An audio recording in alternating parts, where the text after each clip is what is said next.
Okay. Well, I get to the receiver. The appointment time is, what is it, 2100. It was 1600 to 2100 appointment time. I get there at like 2030. So I'm good.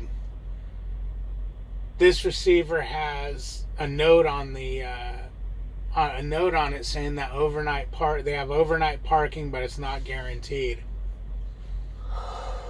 I guess if it fills up. So I get there and there's no other trucks there. I'm like, oh, cool. So I'm, a half hour before my appointment time. It's a live unload.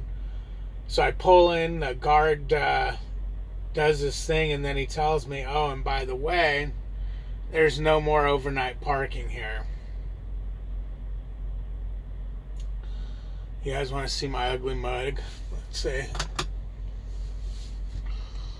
How's that? Let's get a little red on the situation. There we go. We're glowing. Oh, yeah. So I'm like, okay, well, whatever. I've got like 3 hours left on my clock. Let's see what's going on. Plus, I have 3 hours of off duty. So he goes, okay. He goes, go ahead and park over there. He goes, they'll come out and bang on your door when they're ready for you. But they might not get to you until the morning. Oh, man. So I'm burnt out, so I back in. I lay down. Oh, crap. And, of course, I put myself to sleep.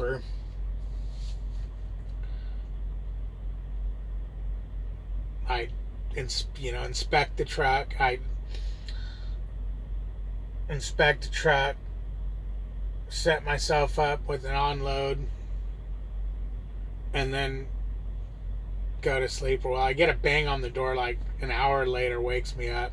Back into door one. So I back into door one, fall back asleep.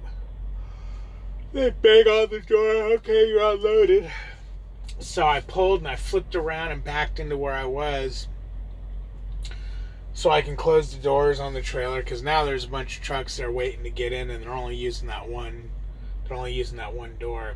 So I get out of the way, and I got to slide my tandems, back to a driving location, because they were all the way back. And then I got to close the doors on the trailer. Sorry, it's 4:20 in the morning right now. So as soon as I back in that spot and I jump out of the truck, I hear, hey. So I turn around and it's the security guard, and he's running over to me. So he gets to me, and this light's just too bright, it's killing me. How about that one? So he gets to me, and what are you doing? I said, he goes, how long are you going to be there? I said, I'm going to be here long enough to slide my tandems and close my doors. He said, oh, thank you very much for not arguing. I said, what do you mean? He goes, you'd be surprised at how almost every truck driver that comes in here wants to sleep here, and they argue that they have no time to leave and blah, blah, blah, blah. So he goes, hey, you know what? There's a lot about 10 minutes up the road across the street from the steel mill that you can park in. I said, okay, cool, great. So I put myself on personal conveyance, which is basically off-duty driving, so I don't interrupt my rest break.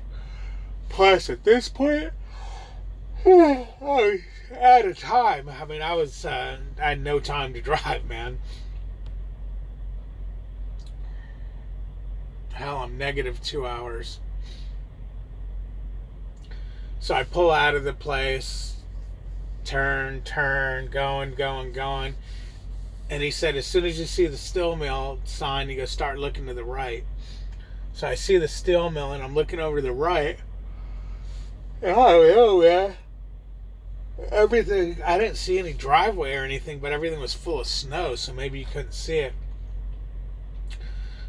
I did see a small lot, but it's like I said, there's no driveway entrance that I could see, and who knows how deep it was and mushy. I was like, no, that's too sketched out. So I punch into my GPS real quick where the closest truck stop is, because you're supposed to go to the closest truck stop. Well, of course, I first put in the truck stop in my route. But man, that sector was almost 80 miles away, which is going to be the over the hour of personal conveyance they give you. So I'd have to, when I got that, I'd have to call logs. I let them know why I went over their hour and have them reset my logs, because I would have a violation at that point, so they'd have to get rid of that violation. So I then go ahead and punch in closest truck stop nearby. Well, the closest one, which was the one I was originally going to try to go to, is like 7 miles away. It was in the opposite direction. And this is just a little nasty little 2-lane highway, windy, little mountainous, goofed up highway, so I'm not turning around. So the next closest place was 15 miles away. It was this Love's that I'm at. So I pick it, and of course now it's 50 miles away, because it's 15 miles away as the crow flies, but with the windy ass mountains I had to go through, it was 52 miles away. So I worked my way through these mountains going, earlier today when I was looking up the route coming to this place, I remember seeing State Route 60 as being a truck route, right, because that's what I had to take. And I didn't find any. I didn't pull over anywhere. There was a couple spots I could have, and look at my atlas to confirm it. But instead, I elected to look at the atlas, or look at the GPS as I stopped at the bottom of some off ramp to go from there to there to there, because that was quick and easy, and it showed that it wasn't a great road, but it was showing as a route for a truck. And I have yet to have the GPS take me to a non-truck route. Well, no, I shouldn't say that, because it's taken me to where it had signs, no through trucks, to where I could have went around, but like dumbass I am, I was like, oh, no through trucks, well, I'm only going so far, and then got to a point where, no, I better not go. I told that story, though. That was on me, though. I didn't look at the last mile. That was when I first went solo. Well, I could have very well done the same thing by this Route 60 without, looking at it. But like I said, I looked at it on the GPS. So it was like 18 miles of the Route 60, whatever it was. And I was already on the other road for 20 or something. Maybe 30. Which I knew that was a truck route. It was US 80 and US 83, I think. So, I get here. I didn't look to see how long it took me. I think it was just under an hour. Because it had to have been under an hour. Because my personal conveyance didn't expire. It expires in an hour, and then it puts you in violation, and you have to call. Once you get to where you're going, you just let it violate till you get to where you're going, and then once you get to where you're going, you call and explain to them why you violated, which I would have had to have told them, because they would have said, well, there was, there wasn't any place closer, and I was, yeah, the guy told me to go this way, that there was a lot, and it wasn't there, and so the closed place was behind me. And I would have had to have drove like 20 miles, turned around, and went back 20 miles. So it's like, yeah, no, I just went to this place. Sucks, though, that it's a Love's and not a Pilot. I don't have any shower credits at Love's, so I'm going to have to pay for a shower. That, or I have plenty of time tomorrow. Maybe I'll just wait and stop at a Pilot on the way to the 01. I pick up tomorrow at 10 o'clock. 2200, yeah, 10 o'clock. And it's going to be a 3-hour, 30-minute drive. And I get my clock back at 7 o'clock in the morning. It's a drop and hook. So I'll have to fill this trailer up. I'll have to fill the trailer up, get it washed out, which there's a wash place near them, depending on if it's open 24 hours or whatnot. And then I'll call them and ask them, what time they think my trailer might be ready by, because I don't want to leave at 7 in the morning. That'd put me 7, 8, 9, 10, say after I fill in everything, that'll get me like 11 o'clock, which they have no parking there, no overnight parking, so I'd have to park at a truck stop nearby, which is no big deal. So that'd put me at 11 o'clock. So let's say I went off duty at that point, 11, 12, 1, 2, 3, 4, 5, 6, 7, 8. That would put me 9 o'clock to get a 10-hour in.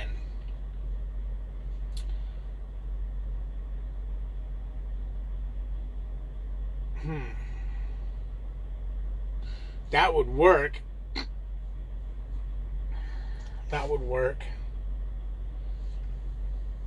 As long as I can get close. Oh, let's see how close I can get to the place. I'm going to show you what I'm doing here. Let's go back to the screen. That's where I'm at. Is that showing it? Let's see. Right. No.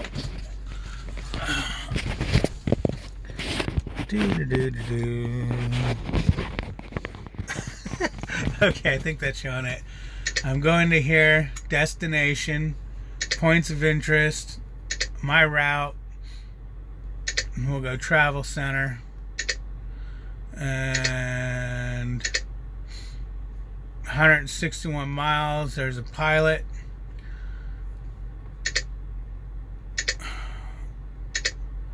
It's 185, so 160, 70, 85, so it's like 25 miles away. So the other thing we'll do is let's check nearby. We're going to hit my destination, travel center.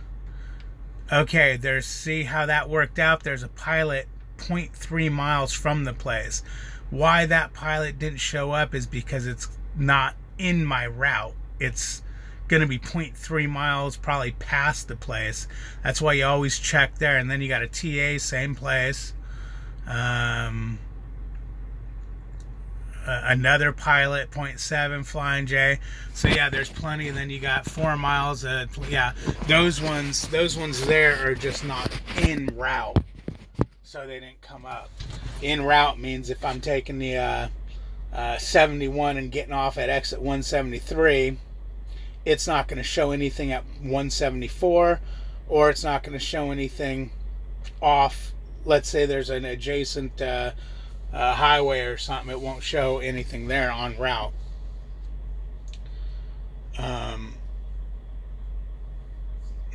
71, exit 70, 175, let's see.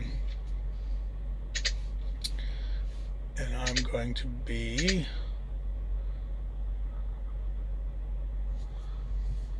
exit 174. Okay, that's why it's an exit past. Oh, no, no, no. That's exit 175. That's, yeah. Okay, so it's off the same exit, but you know what? That's interesting. I'm going to get off at that exit and I'm going to go left onto Kentucky 338. And I bet you, yeah, because that's, and then immediately I'm turning on to the Dixie Highway, which is 0.2 miles, I mean 0.02 to the 01. So I bet you that one Flying J that it's not showing is probably to the right on exit 175, which would put it at a route.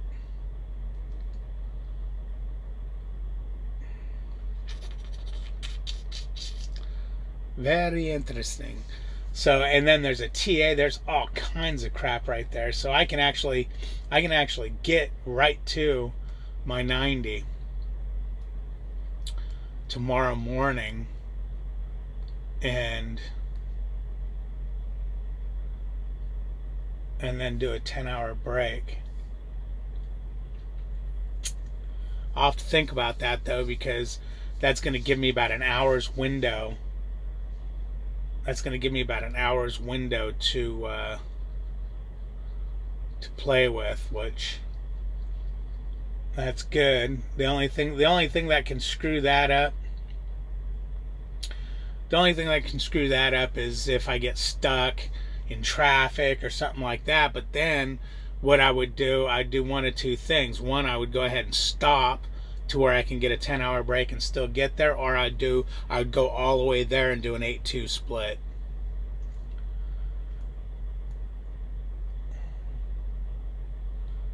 And then when I leave there, I'll drive, the remainder of my time, which it's going to be, 1,800 miles. And they're giving me, tomorrow's Sunday, Monday, Tuesday, Wednesday, Thursday, they're giving me 4 days.